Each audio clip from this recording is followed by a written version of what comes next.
प्यारे देशवासियों, नमस्कार। आज एक बहुत ही गंभीर मामला मैं आपके साथ साझा करना चाहूँगा। यानी अभी संसद का सत्र चल रहा है, शीतकालीन सत्र, और इसमें कई बहुत गंभीर मुद्दे विपक्ष उठा रहा है। अडानी का मुद्दा है, उधर से संबल का है, और मणिपुर का भी है ही है, वो भी बहुत पुराना मुद्दा है। तो अडानी का मुद्दा आज सरकार के लिए नाक का सवाल बना हुआ है, क्योंकि ये सरकार कुछ भी सुन सकती है लेकिन अडानी के खिलाफ कुछ सुन नहीं सकती है।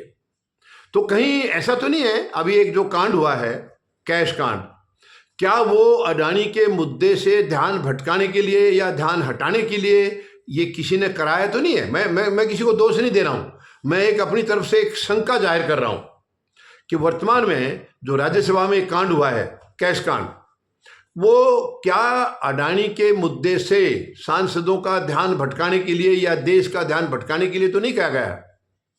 लग रहा है ऐसे। मैं कोई ना तो इसका फैसला करने वाला हूं, ना कोई निर्णय लेने वाला हूं ऐसा, लेकिन जो आसार जो नजर आ रहे हैं वो तो हालांकि जांच का विषय है और जांच शुरू भी हो गई है। हाँ, ये जरूर है कि जांच निष्पक्ष होगी या पक्षपात तरीके से होगी, ये कह नहीं सकते हैं। वर्तमान में जो केंद्र में सरकार है उसके ऊपर भरोसा करना बड़ा मुश्किल है, क्योंकि उन्होंने कोई ऐसा काम किया नहीं है जिससे कि उनके ऊपर भरोसा जताया जाए। वो जब से आए हैं जनता का भरोसा तोड़ रहे हैं, लगातार तोड़ रहे हैं। तो ये बहुत ही दुख की बात है पूरे देश के लिए। लेकिन अब यह है कि इसकी जांच अगर बाहर आएगी और सच्चाई का सामना, मतलब सच्चाई अगर बाहर आ गई सच में ईमानदारी से, तो क्या अगर सत्ता पक्ष ने कराया है तो क्या उनके लिए शर्मनाक नहीं होगा? ये शर्मनाक नहीं होगा? भाई, अडानी से इतना रिश्ता गंभीर क्यों? वो देश से ऊपर नहीं है, ना सरकार देश से ऊपर है, ना प्रधानमंत्री देश से ऊपर है, ना राष्ट्रपति देश से ऊपर है, ना उपराष्ट्रपति देश से ऊपर है, ना ही लोकसभा के स्पीकर देश से ऊपर है। देश से ऊपर कोई नहीं है, सर्वोपरि देश है, सबसे बड़ा देश है।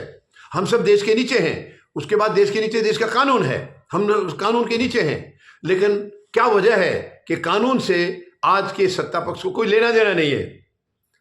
वो देश को भी अपने से ऊपर नहीं मानते हैं, अपने आप को, खुद को वो देश से ऊपर मानते हैं। ये शर्मनाक है, बहुत ही दुखद है ये। और ये ऐसा लग रहा है अडानी कांड प्रधानमंत्री महोदय के लिए यानी नाक का सवाल बना हुआ है। ये अडानी के लिए कुछ भी नहीं सुन सकते हैं, बाकी कुछ भी हो जाए देश में, कितना भी नुकसान हो जाए, गलत से गलत हो जाए, लेकिन अडानी के खिलाफ कुछ नहीं होना चाहिए। अब ये नहीं समझ में आ रहा। अब कल संसद में जो इंडिया गठबंधन के हैं, कांग्रेस के खास करके, वो काले बिल्ले भी लगा के गए थे, काले मास्क भी पहन के लगा गए थे, और मास्क पर लिखा हुआ था मोदी अडानी भाई भाई। क्या ये शर्मनाक नहीं है किसी प्रधानमंत्री के लिए? उनको कोई जरा से भी महसूस नहीं हो रहा कि आखिर जनता के सामने वो आंखें कैसे मिलाते हैं? अगर इतनी गंभीर मुद्दे उनके खिलाफ उठ रहे हैं, और ये देखिए, ये किसी एक का नहीं है, इसके लिए तो कोई भी पूरा देश 140 करोड़ लोग कहेंगे कि हमारे प्रधानमंत्री महोदय का पता नहीं क्या रिश्ता है अडानी के साथ। वो अडानी के लिए कुछ भी करने के लिए तैयार हैं।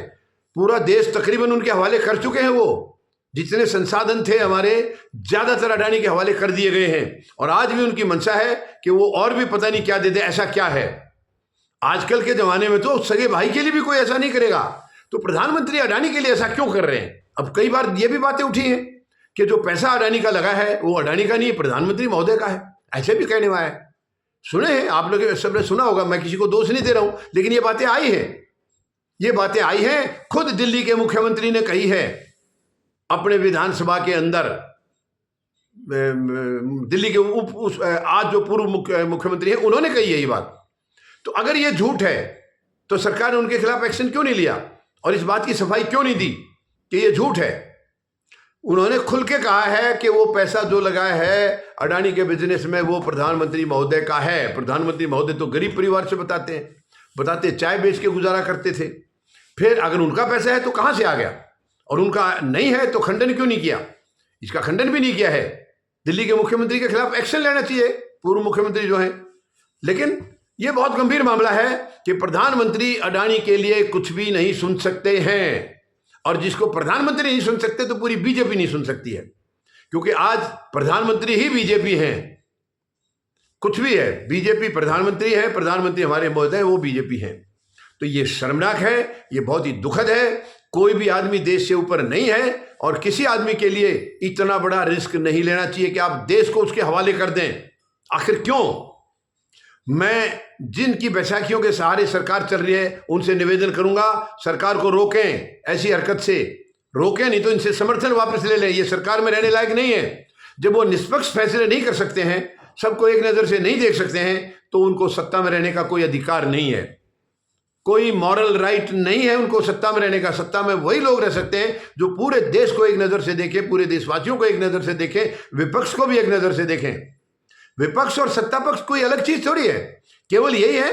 देखिए, वो भी जनता के प्रतिनिधि हैं, वो भी जनता के प्रतिनिधि हैं, बस उनका संख्या बल ज्यादा था, चाहे वो गलत तरीके से था या सही तरीके से था। उनके पास संख्या बल था, वो सत्ता पक्ष बन गए। जिनके पास संख्या बल कम रह गया, वो विपक्ष में आ गए। बाकी और क्या फर्क है?